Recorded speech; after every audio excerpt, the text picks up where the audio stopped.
повод днешния световен ден за борба с СПИН, Световната здравна организация пуска нови насоки за използването на медикаменти за предпазване от вируса. Според директора на Департамента за борба с ХИВ, има начин да се помогне на заболелите в рамките на месец след като са се заразили.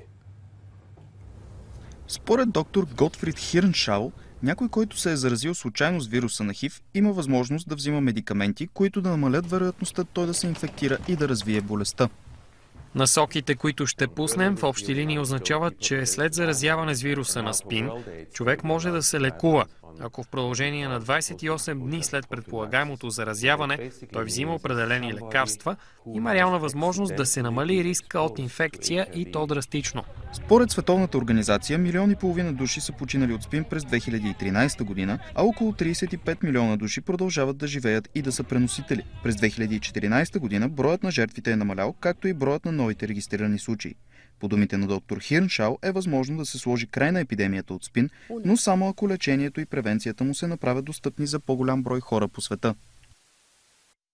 Междувременно у нас над 2000 души живеят с диагнозата СПИН. Само за тази година новозаразените са 195. Най-застрашена е възрастовата група между 30 и 39 години. Още за рисковете и тенденциите ще ни каже Гергана Маринова. Добър вечер, Гери. Добър вечер. Данните показват още, че най-младият носител на ХИВ е 13-годишно момче, а най-възрастният е 73 годишен мъж. Най-много са новите случаи на инфектирани в големите градове, като София, Пловдив и Варна. Тази година са открити и 5 ХИВ серопозитивни жени от общо консултирани и изследвани около 30 000 бремени. По повод Световния ден за борба срещу СПИН в цялата страна беше организирана мащабна информационна кампания. В столицата от площад Света Неделя тръгна шествие, което премина по цялата пешеходна част на булевард Витоша и стигна до тук. Както може да видите, в него се включиха десетки доброволци на Младежкия червен кръст, както и много неправителствени организации, както и хора, които са съпричастни с проблема. Като тук те направиха пантелка от свещи, която е символ на движението за борба с коварния вирус. Само да отбележа, че тъй като духа вятър и трудно могат да бъдат запалени свещи, затова те използваха своите мобилни телефони и както можете да видите, повече за инициативите през днешния ден вижте в следващия репортаж. На площад Света Неделя в столицата точно в 12 часа започна работа мобилен кабинет за безплатно и анонимно изследване на ХИВ. Само за един час през него преминаха повече от 30 души. Най-вече млади хора. Лиан е на 20 години и използва обедната почивка, за да провери своя ХИВ статус. Реших да си направя изследването, защото първо, че е безплатно. Второ, че като цяло за всяко едно заболяване човек минимум през половин година, една година трябва да си прави изследвания и знам какво правят и че очаквам да е отрицателен на теста. Данните показват, че най-много са новоинфектираните на възраст между 30-39 години, докато младите хора до 29 години са по-малко. Преди 3 години те са били над 50%.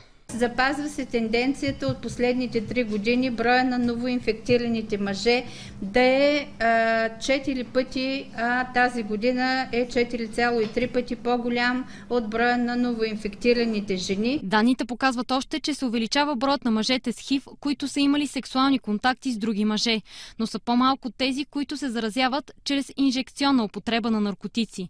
Близо половината от случаите са открити в кабинетите за анонимно и безплатно изследване. Освен стандартният кръвен тест, вече се предлага и орален. Този тест отнема малко повече време, поради което е и малко по-неудобен, но при хора, които не може да се вземе кръв по една или друга причина. Има хора, например, припадат. Идеята е да се вземе слюнка от клиента, след което след взимане на пробата тя се поставя в един специален буфер и след определено време се отчита резултата. Средно между 10-15 хиляди лева струва на държавата един пациент носител на коварния вирус. От Министерството на здравеопазването увериха, че освен за лекарства и диагностика ще бъдат заделени средства и за профилактика. На национално ниво ще продължат усилията за постепенно увеличаване на финансовите ангажименти на държавата за изпълнение на интервенциите по превенция на заболяването след приключване на финансиране от Глобалния фонд. Глобалният фонд ще отпусне за нашата държава за превенция на СПИН близо 5 милиона лева. Споразумението с него обаче е само до края на 2015 година и няма да бъде подновявано. Червената пантелка, която слагаме днес, се е превърнала в международен символ срещу антиспин кампанията. Тя е създадена преди 14 години от група художници, като червеният цвят на пантелката символизира едновременно и любовта, и кръвта, като по този начин показваме съпричастност към засегнатите от болестта. Червеният цвят е също така и предупреждение да не подценяваме този сериозен проблем. Благодаря, Гергана Маринова, за отбелязването на деня за борба срещу СПИН. Започнаха големите проверки в страната за опасни стоки и играчки. Седмици преди Коледа проверяват предпразнично и заведенията за хранене. По темата след малко в емисията и още.